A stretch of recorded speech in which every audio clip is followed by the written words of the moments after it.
Question suivante. Donc, je vais laisser la parole à Sophie Laurent, qui va aborder un point habitat, et notamment l'opération programmée d'amélioration de l'habitat sur les pôles territoriaux d'Avranches et du Val de Seine, ainsi que l'OPA renouvellement urbain d'Avranches, pour une validation de la stratégie opérationnelle.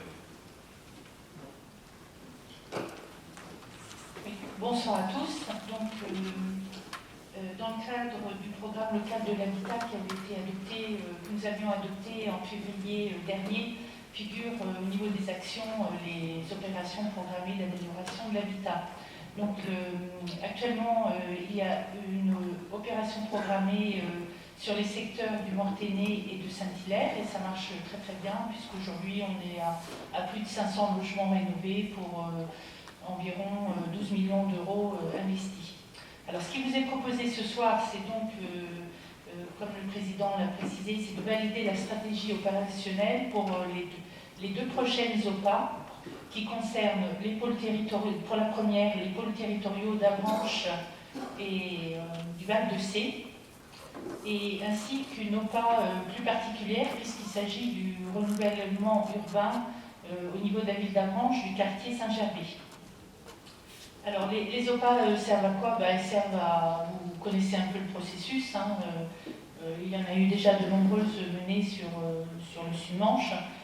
C'est fait pour améliorer la performance énergétique de nos logements, d'adapter les logements pour les personnes vieillissantes ou en situation de handicap, de réduire l'habitat dit indigne ou dégradé et de lutter contre la vacance, et permettre aussi aux personnes qui sont en recherche de logement d'avoir des offres plus qualitatives et à des loyers modérés. Alors aujourd'hui, donc l'OPA la première OPA qui nous intéresse, qui concerne donc Avranches et le Val de Seine, concerne 55 communes. Et l'OPA renouvellement urbain, donc comme je l'ai précisé, le quartier Saint-Gervais. Alors vous savez le détail alors, concernant le périmètre du quartier Saint-Gervais. La ville d'Avranches a un petit peu agrandi le périmètre parce qu'au départ ça n'allait pas, je crois, au-delà de la rue Saint-Gaudens et de la rue Bréménil, et c'était un peu élargi puisqu'il y avait des logements qui pouvaient être intéressants pour mener une opération de renouvellement urbain. Ensuite, vous savez les tableaux, donc pour faire rapide, donc au total c'est 972 logements et 30 immeubles qui sont inscrits dans ces deux opérations d'amélioration de l'habitat. Alors les collectivités publiques financent à hauteur de plus de 9 millions, 9 656 000 et des poussières, et la part qui nous est impartie concernant l'agglo est de 1 700 000 euros. Donc c'est quand même un investissement conséquent pour les 5 ans à venir, c'est pour l'ensemble des 5 années à venir au niveau de l'agglomération.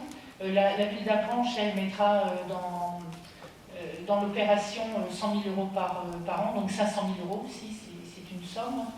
Donc là, dans les tableaux, vous avez le détail plus en fonction que vous êtes propriétaire occupant ou propriétaire bailleur, les montants d'aide. Donc ça va pour tout ce qui est... il y a des aides plus spécifiques pour propriétaires occupants, pour notamment un focus sur les logements très dégradés ou indignes. Pour les propriétaires bailleurs aussi, il y a des aides. Donc vous voyez, il y a des montants quand même qui ne sont pas négligeables. Pour les occupants, c'est 5 000 euros. Pour les bailleurs, ça peut atteindre jusqu'à 8 000 euros. Il y a aussi des aides pour les changements d'usage.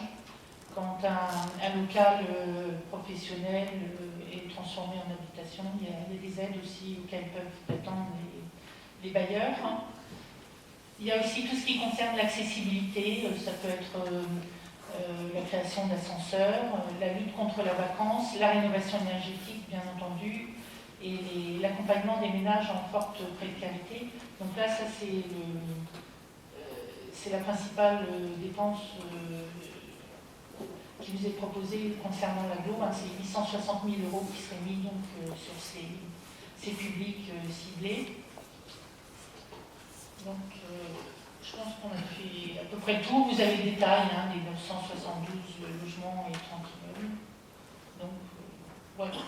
Je ne sais pas s'il y a des questions par rapport à ces opérations à la fois réalistes et ambitieuses et qui donneront, on l'espère, beaucoup de travail à nos artisans. Ce sont des opérations qui, on voit bien, qui répondent aussi à des attentes de nos habitants pour améliorer leur habitat. Merci Sophie de préciser cela, c'est-à-dire qu'on voit bien sur les différents chantiers de rénovation, donc il y a quelques instants, le panier moyen, on est sur des rénovations qui généralement se tournent autour de 40 000 euros. Parce que le panier moyen, finalement, du propriétaire qui décide de rénover son bien, soit pour l'habiter, soit pour y faire de la locative, comme on dit, généralement, même de manière très majoritaire, ce sont des entreprises locales qui interviennent. Évidemment, ce sont des chantiers privés. Le privé va chercher l'artisan du coin, le plombier, le chauffagiste, le couvreur ou le fabricant de fenêtres. Donc derrière cet investissement que nous portons, à l'échelle de nos communes ou à l'échelle de la communauté d'agglomération, c'est l'emploi local, l'artisanat local qui est soutenu. C'est un critère extrêmement important à avoir en considération.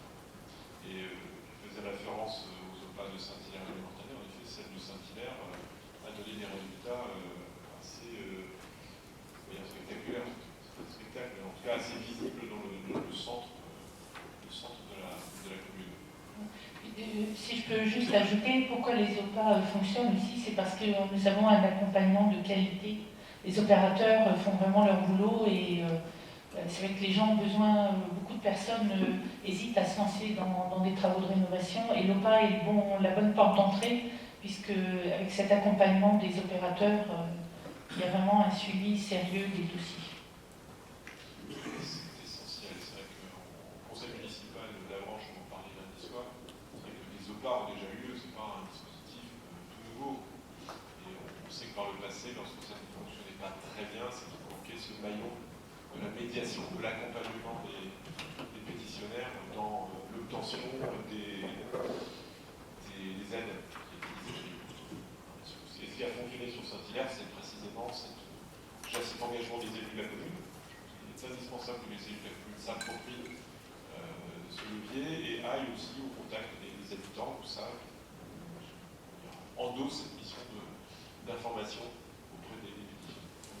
Et puis les communes pour cette opération qui est en cours, qui se poursuivra jusqu'en juillet 2022, cette OPA fonctionne aussi parce qu'on arrive un peu à résorber de la vacance. Il y a pratiquement 80 logements qui sont sortis de la vacance, mais c'est aussi parce que certaines communes ont souhaité apporter un bonus financier. Et ça, on voit que ça fonctionne quand même. Pour des personnes qui seraient un peu hésitantes, c'est bien parce que c'est vrai qu'on voit revivre aujourd'hui dans nos communes des maisons qui étaient inoccupées depuis des dizaines d'années. C'est bien. Madame Jonchère souhaite pour la parole. Monsieur Morlier, vous apporte le micro.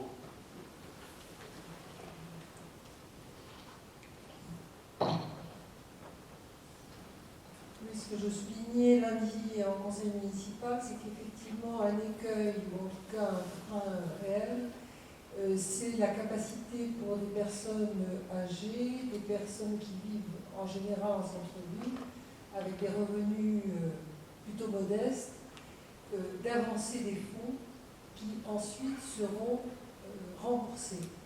Et la possibilité devrait se faire que les sommes qui leur sont allouées et qui viennent en dégrèvement du coût final de l'opération n'aient pas à être débloquées par ces personnes-là, parce que bien souvent, ça a été le cas malheureusement d'un grand nombre de personnes qui finalement n'ont pas passé le pas parce que c'était un frein qui était réel dans leur mode de vie et leurs ressources qui n'étaient pas exceptionnelles. Je pense que pour Avranches, pour Saint-Hilaire, peut-être y a-t-il des gens qui ont de gros moyens en centre-ville. Dans le quartier Saint-Gervais, c'est vrai que la population n'est pas une population particulièrement, je dirais, aisée. Donc s'il pouvait y avoir des facilités dans la manière de financer, je pense que ce serait vraiment tout à fait opportun pour réussir cette mission qui est tout à fait intéressante pour redynamiser les centres-villes. Je me demande s'il n'y a pas des avances justement sur les personnes en situation de précarité pour justement qu'elles n'aient pas à engager les fonds. Oui, il y a des solutions hein, pour ces personnes. À l'époque, ça n'existait pas et c'était effectivement un écueil de taille. C'est pour ça que je voulais le préciser. En effet, les temps ont changé et les opérateurs veillent à ce que les montants attribués le soient immédiatement. Y a-t-il d'autres interventions sur cette OPA, enfin ces OPA? C'est bon, on va passer au vote pour la validation de cette stratégie rénovation opérationnelle.